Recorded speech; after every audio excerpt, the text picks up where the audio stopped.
High friends, Pinki and prosperous লাইফে আপনাদের সকলকে স্বাগত জানাই। ডুয়ার্স ভ্রমণের আরেকটি পর্ব নিয়ে হাজির হয়ে গেছি। আজকে আমরা যাচ্ছি হলং বাংলোতে। হলং বাংলো যাওয়ার পথে আমাদের একটি ছোট্ট বাচ্চা হাতি চোখে পড়ে রাস্তায়। তো আপনারা এখন সেটাই দেখছেন।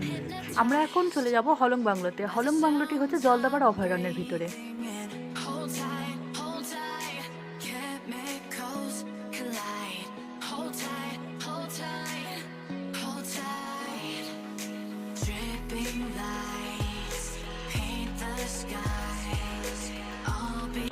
আমরা এখন এসে গেছি হলং ট্যুরিস্ট লজে। আমরা হলং ট্যুরিস্ট লজে এসে গেছি। এটা হচ্ছে তার এন্ট্রান্স। এটা হচ্ছে Hollong tourist lodge. Hollong bungalow সম্পর্কে বলে রাখি, এখানে হচ্ছে টোটাল 8টি রুম আছে। 5টি হচ্ছে ট্যুরিস্টদের জন্য এবং 3টি হচ্ছে ভিআইপি গেস্টদের জন্য। আর নিচটা আপনারা দেখতে পাচ্ছেন, এটা হচ্ছে সম্পূর্ণ গ্যারেজ। এখানে কোনো রুম অ্যাভেলেবেল নেই, খালি হচ্ছে ফার্স্ট ফ্লোর এবং হচ্ছে সেকেন্ড ফ্লোরেই রুম আছে। আর এই চারিপাশে যে গার্ডেনগুলি দেখছেন, এইখানেই হচ্ছে জীবজন্তু আসে রাত্রেবেলা। এই জায়গাগুলি ওরা খুঁড়ে, এখানকার যে কর্মীরা আছে তারা খুঁড়ে এখানে নুন দিয়ে রাখে এবং সেগুলি চাটার জন্য এখানে জীবজন্তু আসে।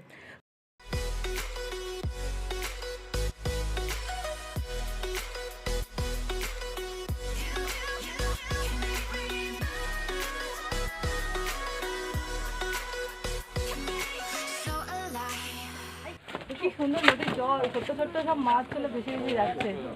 কি সুন্দর সুন্দর নদীর জল। ছবি তোলে টাকাতে পাচ্ছিলাম না। এই যে এখানটা, এই যে বাবা চড়া রোদ উঠে। এইগুলো হচ্ছে বাইসনের পায়ের ছবি। কোনগুলো? ও এখান পর্যন্ত চলে আসে রাতে এগুলোতে ঘোরাফেরা করে। ও সাবাস, মানে এখানে যারা থাকে তারা তো দেখতে পারে। বাবা ছবিটা দেখ।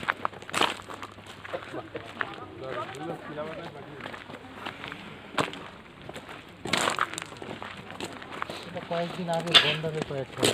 ভাই ও এখানে গন্ডা চলে এখানে ছিল, চলে আসে ঘোরাফেরা করে।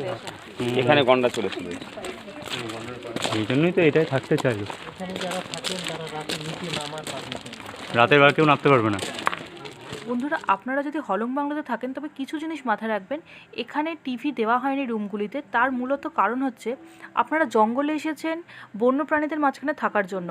তো তাদের বাসস্থানে যখন থাকবেন তো তাদের মতো করে আপনাদের থাকতে হবে। তো আপনাদের জন্য এখানকার বন্য প্রাণীগুলি একটুও যাতে তাদের ডিস্টার্ব না হয়। তো আপনারা যখন এখানে থাকবেন আপনাদের একটি সার্চ লাইট দেওয়া হবে। রুম থেকে বসে আপনারা সার্চ লাইটের মাধ্যমে বন্য প্রাণীদের মুভমেন্ট আপনাদের নজরে পড়বে। এবং সকালবেলা যখন আপনাদের ওয়েক আপ হবে, নেচারের মধ্যে বিভিন্ন প্রকার পাখির কলতানে যখন আপনার ঘুম ভাঙবে, তখন আপনারা সকালবেলা উঠে দেখতে পাবেন বন্য প্রাণীরা কীভাবে এসেছে জল খেতে। এবং ময়ূর আপনারা দেখতে পারেন। হলং বাংলোর আশেপাশে ময়ূর আসে এবং আপনারা যদি মরশুমে আসেন, যেই সময় ময়ূর পেখম তোলে নাচে, সেই সময় আসলে আপনারা ময়ূরের নাচও দেখতে পাবেন। তো এই কটা জিনিস মাথায় রাখলে আপনাদের আদর্শ হচ্ছে হলং বাংলো থাকার জন্য। আপনারা নেচারকে এনজয় করার জন্য, ওয়াইল্ড লাইফ যদি মিস না করতে চান, ওয়াইল্ড লাইফের যে মজা সেটা যদি মিস না করতে চান, তাহলে অবশ্যই এখানে আপনারা আসতেই পারেন। আসুন বাংলোর চারপাশটা ঘুরে দেখা যাক। পিছনে হলং ট্যুরিস্ট লজ।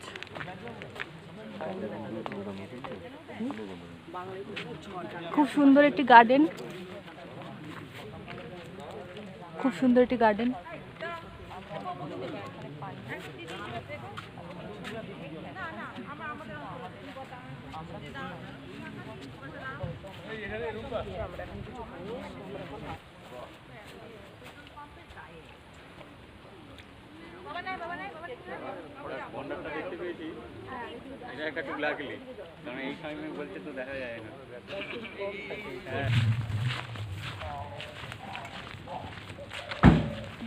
খুব থ্যাংক ইউ, আপনাদের জন্য দেখতে পেলাম সাকসেস।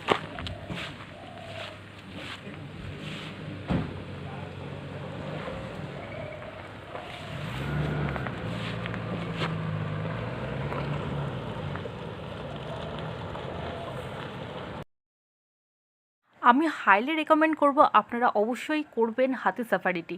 তো আমরা যেহেতু একদিনের ট্রিপে এসেছিলাম, আমাদের হাতি সাফারি মিস হয়েছে, আপনারা একদম মিস করবেন না। হাতির সাফারি করতে গেলে হলং বাংলো থেকেই ফার্স্ট প্রেফারেন্স পাওয়া যায়। এখন যে সিঁড়িটি দেখতে পাচ্ছেন, এই সিঁড়ি দিয়ে উঠে আপনারা হাতির পিঠে উঠতে পারবেন এবং তারপর আপনারা হাতির সাফারি করতে পারবেন। Feel the waves cut through me, hypnotized by the sounds I'm breathing in. Hold tight, chemicals collide.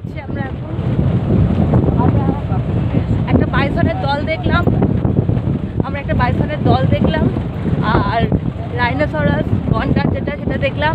প্রচুর হাতির দল দেখেছি, যেখানে হচ্ছে হাতির পুরো পরিবার, মা হাতি থেকে বাচ্চা হাতি, সেটা আমরা দেখলাম। জিপ সাফারির প্রথম পর্বটি যারা এখনও দেখেনি তারা অবশ্যই আমার চ্যানেলে গিয়ে দেখে নেবেন এবং ভালো লাগলে অবশ্যই একটা লাইক দেবেন, কমেন্ট করে জানাবেন আপনাদের কেমন লাগলো, আর সাবস্ক্রাইব করতেও ভুলবেন না। নিজে খুব ভালো থাকবেন, সকলকে ভালো রাখবেন। আজকের মতো এখানে বিদায় জানালাম, টাটা।